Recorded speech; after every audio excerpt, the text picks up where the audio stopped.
Hi guys, so welcome back to this channel. In this tutorial I'm gonna show you how to hide your pins on Pinterest. So as you guys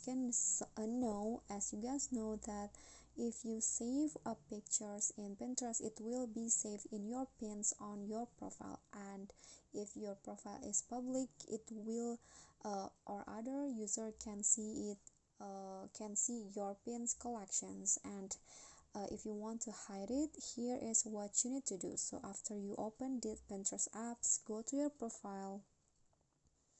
Okay, so you can see this is my pins, and if you want to change the visibility, just click on this icon. I don't know what it's called, but this icon's right here, and then here at the bottom click on the manage visibility.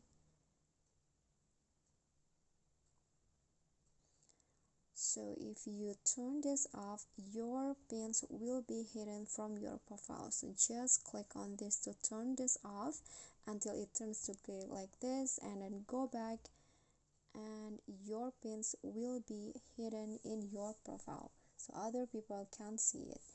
Okay, so that's all for me. If you got any question, feel free to drop them in a comment, and if you think the video is helpful, don't forget to click thanks, like, and subscribe for more content. I'll catch you all in the following videos. Thank you.